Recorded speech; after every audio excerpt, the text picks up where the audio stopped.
All right, traders, a very warm welcome. So I'm CA Tanish Mangal. Welcome to post market analysis and trading ideas for tomorrow. So क्या rally दे रहा है 2 दिन से Nifty 16,700 से लेकर 17,150 जो आज उसने टच किया. सो इतना रैली, इतना जोर का रैली एक्सपेक्टेड नहीं था.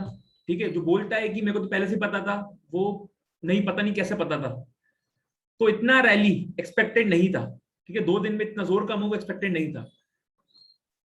मैं पर्सनली अगर मैं प्राइस एक्शन की बात करूं तो थोड़े बड़े टाइम फ्रेम पे चलता हूं.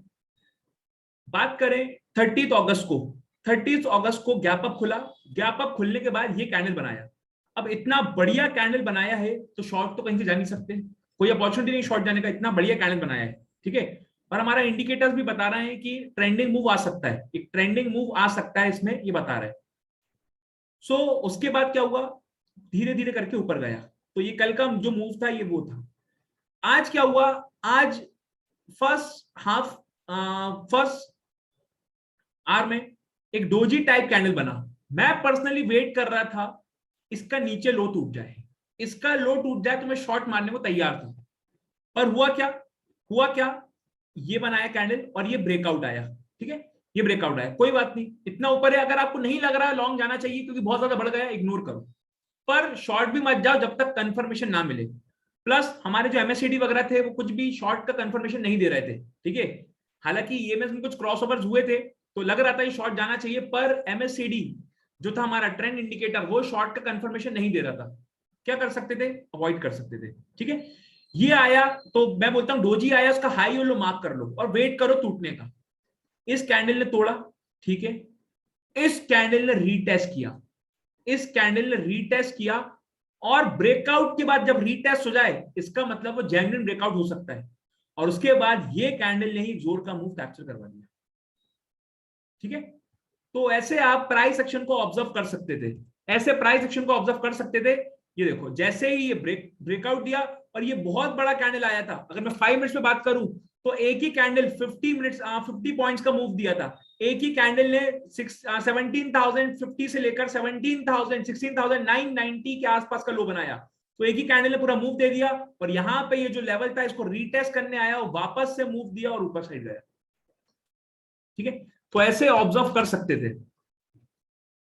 बैंक निफ्टी में क्या हुआ, बैंक निफ्टी कंसोलिडेट करता रहा. अगर मैं डेली टाइम फ्रेम की बात करूं तो बैंक निफ्टी डोजी बना दिया.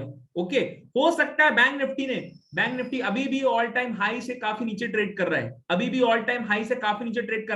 तो हो सकता है इसमें भी ट्रेंडिंग मूव आना स्टार्ट हो जाए. ओके, सो अगर ये लेवल टूटता है, इसका हाई टूटता है तो एक जोर का मूव इसमें भी आ सकता है. पर अभी ये रेंज में फंसा हुआ है, ये रेंज में कंसोलिडेट कर रहा है. रेंज का ब्रेकआउट होने दो, उसके बाद हम एक मूव एक्सपेक्ट कर सकते हैं. और अगर ये वापस से नीचे आ गया, इस लेवल के नीचे निकल आया, तो वापस से इसमें वीकनेस स्टार्ट हो जाएगी और वापस से इसमें 36,000 के आसपास का जो लेवल है वो ओपन हो जाएगा. ठीक है, तो ये हुआ निफ्टी और बैंक निफ्टी के लेवल्स. बात करते हैं कुछ स्टॉक्स की. तो मैं बात करूं जैसे 30 अगस्त को एक बहुत बढ़िया स्टॉक शेयर हुआ था अपना Bharti Airtel. So momentum basis पर था ये स्टॉक. ये मैंने बोला था 245 पे कि भारती एयरटेल में न्यूज आने वाला था. ठीक है, चल रहा था, पॉसिबिलिटी थी एक मूव दे सकता है. और सुनील भारती मित्तर का कमेंट्स भी चल रहा था, कमेंट्री भी चल रहा था, तो लग रहा था इसमें मूव आ सकता है. और यहां क्या हुआ, भारती एयरटेल, आप देखो भारती एयरटेल ने जोर का मूव दिया. ये कल का था 245 के आसपास जब मैंने शेयर किया था 30 अगस्त को, ये इस कैंडल के आसपास. ठीक है, और प्लस ब्रेकआउट भी मिला था और उसके बाद देखो क्या जोर का मूव आया. और फाइनली यहां पे स्विंग बेसिस के लिए भी बोला गया था कि भारती एयरटेल को 644 is open for swing basis. So 644 जो था वो ओपन था भारती एयरटेल के लिए. तो यहां पे हुआ क्या, फिर यहां पे हुआ क्या, 644 को तोड़ के वो 667 का हाई बना के आया, 668 के आसपास का हाई बना के आया. ठीक है, तो ये स्विंग बेसिस के लिए भी शेयर किया हुआ था. काफी ज्यादा वॉल्यूम्स अच्छे आ रहे थे, कैंडल ने ब्रेकआउट दिया था और एग्जैक्टली इस लेवल तक हमारा फर्स्ट टारगेट था कि 644 तक तो टच करेगा ही, तो इसने हमारे दोनों टारगेट हिट करे। इंट्राडे में भी अच्छा मूव दिया और स्विंग के बेसिस पे भी इसने अच्छा मूव दिया भारतीय एयरटेल ने। सो ये एक स्टॉक बढ़िया था। देन फिर मैंने कल ही एक स्टॉक शेयर किया था, रात में मैं इसको ऑब्जर्व कर रहा था, थोड़ा मार्केट्स को देख रहा था, कुछ स्टॉक को, तो एक और स्टॉक मिला मुझे, कैनफिन होम्स। सो एक कैनफिन होम्स मिला, ठीक है, ये भी मैंने शेयर किया था, स्ट्रॉन्ग लग रहा था, इंपॉर्टेंट लेवल पर था, लग रहा था 621 टच कर सकता है, ठीक है। बस इशू ये था इसमें ना कि हम जो 2.5 का मिनिमम रिस्क रिवॉर्ड रेशियो लेते हैं वो नहीं आ रहा था, हालांकि मोमेंटम इसमें भी था, मोमेंटम इसमें था। ये देखो 8 बजे के आसपास शेयर किया था रात में, और मैंने बोला था कि स्ट्रॉन्ग लग रहा है but risk reward ratio favourable नहीं है, तो 555 के आसपास अगर ये देता है प्राइस तो हम मूव कैप्चर कर सकते हैं। कैनफिन होम्स में क्या हुआ, कुछ लोगों ने कैनफिन होम्स में भी ट्रेड कर लिया क्योंकि कम क्वांटिटी में ट्रेड करा, क्योंकि रिस्क रिवॉर्ड रेशियो फेवरेबल नहीं था। और ये देखो जैसे ही ये ब्रेकआउट दिया, जैसे ही ये ब्रेकआउट दिया, क्या मूव आया, बस इतना ही कैंडल का मूव चाहिए, 3-4 कैंडल का, ठीक है। जैसे ही ये ब्रेकआउट दिया, एक मूव आया, और जब फाइनली यहाँ पे वीकनेस दिखना स्टार्ट हो गई, यहाँ पे बेच के निकल सकते थे, ठीक है। पर अभी भी ब्रेकआउट देने के बाद ये रीटेस्ट कराए, ब्रेकआउट देने के बाद ये रीटेस्ट कराए, तो अगर बात करें ये रीटेस्ट कराए, तो अगर यहाँ पे पॉजिटिव सिग्नल देता है, अगर पॉजिटिव सिग्नल देता है तो 621 अभी भी इसके लिए ओपन है स्विंग बेसिस के लिए, ओके। सो ब्रेकआउट देने के बाद रीटेस्ट कराए, ऑफ कोर्स अगर इस लेवल के नीचे चला गया या क्लोजिंग देने लगा तो हम सारी पोजीशन को एग्जिट कर सकते हैं, ठीक है। तो स्विंग, तो इसमें मोमेंटम बेसिस में इसने अच्छा मूव कैप्चर किया, और यहाँ पे ब्रेकआउट देने के बाद ये रीटेस्ट भी कर गया, ओके। सो ये अच्छा मूव मिला एक इसमें हमें कैनफिन होम्स में। देन हमने और भी काफी ज्यादा स्टॉक, आज तो बहुत सारे स्टॉक्स ने अच्छा मूव दिया, क्यों मार्केट बढ़ा था तो कोई भी स्टॉक आप पकड़ लो तो सारे चलेंगे, ओके। पर फिर भी जैसे एक और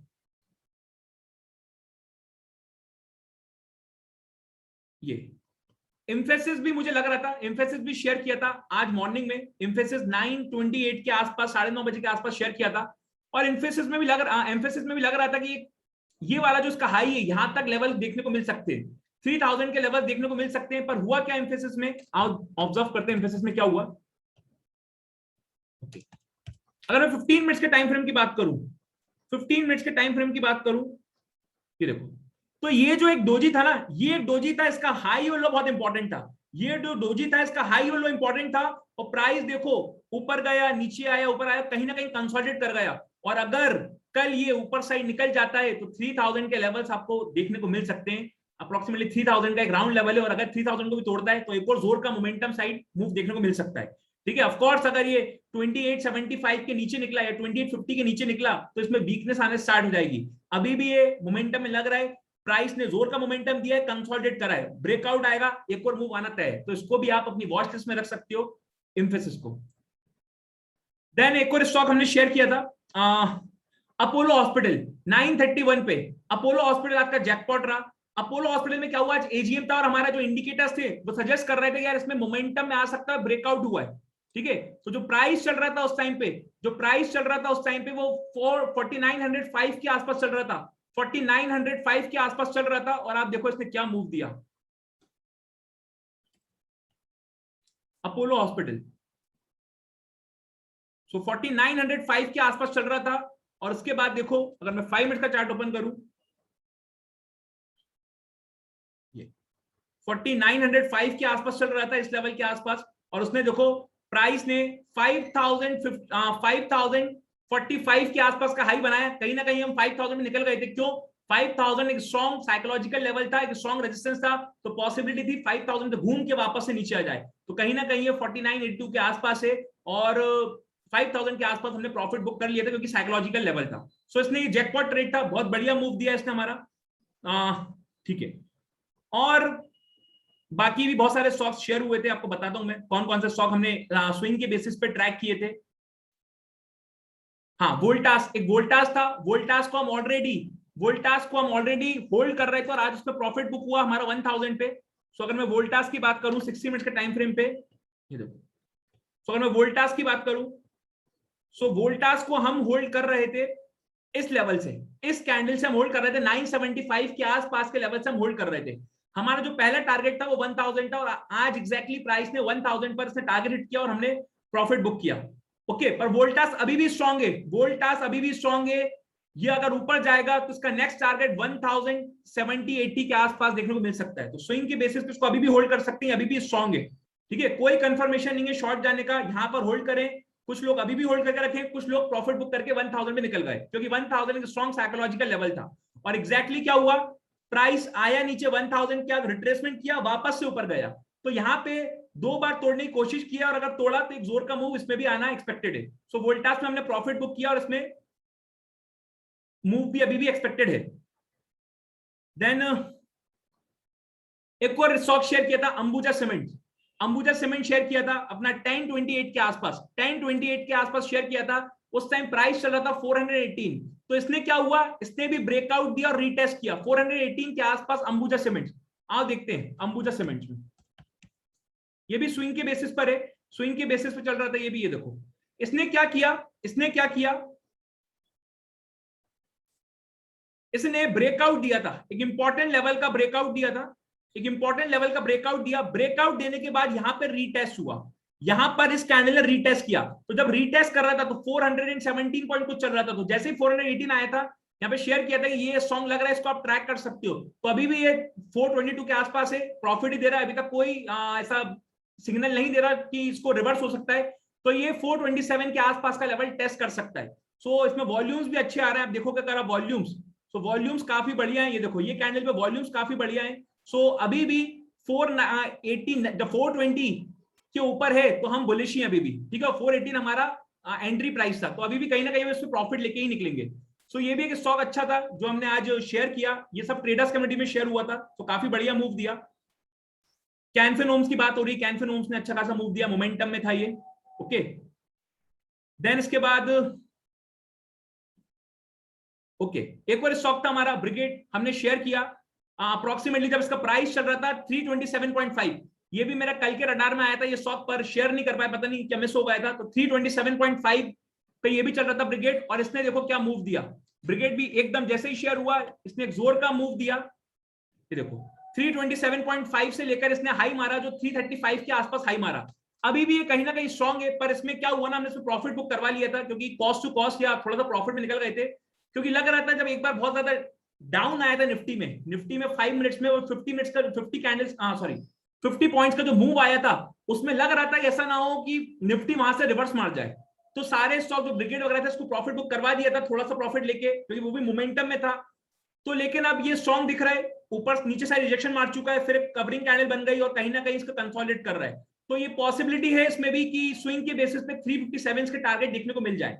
अभी भी ये स्टॉक मोमेंटम में ही चल रहा है। सो ब्रिगेड जो होल्ड कर रहा है वो प्रॉफिट में, और कुछ कुछ लोगों ने थोड़ा बहुत प्रॉफिट में बुक कर दिया था, लॉस में किसी ने बुक नहीं किया क्योंकि ये मोमेंटम में था, ओके। देन इसके बाद आईटी सेक्टर में प्रॉफिट बुकिंग आ सकती है, ये शेयर किया था कि आईटी सेक्टर जो था एक अप ट्रेंड में, एक देखोगे अगर आप तो एक इन्वर्टेड हैमर टाइप कैंडल बनाया ऊपर साइड, बहुत बढ़िया वॉल्यूम से, और एक ट्रेंड लाइन बन रही है, तो पॉसिबिलिटी है इसमें प्रॉफिट बुकिंग आ जाए। उसके बाद ऑलरेडी फार्मा सेक्टर में 25 अगस्त को ही फार्मा सेक्टर में हमने ऐड करवा दिया था। अगर आप देखोगे मैंने ये मैसेज शेयर किया हुआ है, ये देखो कौन सा डेट का ये 27 अगस्त को फार्मा सेक्टर में I think it's good time to allocate pharma in your portfolio. तो फार्मा देखते हैं, तो फार्मा ने बहुत अच्छा मूव दिया है। और अगर आप देखोगे 27 अगस्त को, अगर मैं फार्मा की बात करूं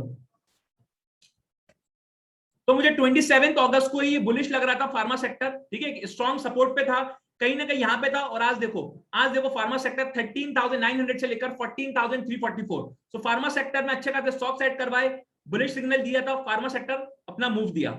आईटी सेक्टर की बात करें तो आईटी सेक्टर में हो सकता है प्रॉफिट बुकिंग आ जाए। 60 मिनट्स का टाइम फ्रेम की बात करें तो ये जो लेवल था ये इंपॉर्टेंट था पर नहीं आया, ठीक है, टूटा नहीं लेवल। अगर ये लेवल टूटता तो मूव दे सकता था, और अब ये जो है एक स्ट्रॉन्ग रेजिस्टेंस बन गया और जो है अब सपोर्ट बन गया। ये कैंडल का हाई इंपॉर्टेंट था, पर इसने क्या करा, लग रहा था तोड़ सकता है, प्रॉफिट बुकिंग आ सकती है, पर ट्रेंड लाइन का सपोर्ट ले लिया, एग्जैक्टली ट्रेंड लाइन का सपोर्ट ले लिया, प्राइस वहां से घूम गया, कंफर्मेशन नहीं दिया शॉर्ट करने का, कंफर्मेशन नहीं दिया, प्रॉफिट बुक करने का कंफर्मेशन नहीं दिया। हाँ अगर ये ट्रेंड लाइन टूटती तो हम बोल सकते थे यहाँ पे जो गैप लगा है वो भी फिल हो सकता था, पर अभी तक कोई कंफर्मेशन नहीं है, ठीक है, कोई कंफर्मेशन नहीं है।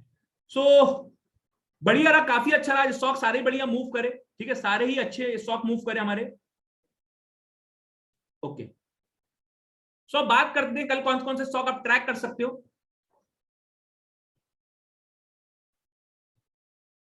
ओके,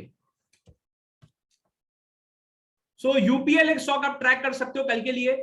यूपीएल का साइकोलॉजी क्या है, एक अगर कैंडल देखोगे आप, अगर ये आप 60 मिनट्स के टाइम फ्रेम में आओ मैं, तो ये एक बहुत बढ़िया कैंडल बना है। अगर आप देख रहे हो 60 मिनट्स में एक बहुत बढ़िया अपसाइड रिजेक्शन मारता हुआ कैंडल बना है, ठीक है।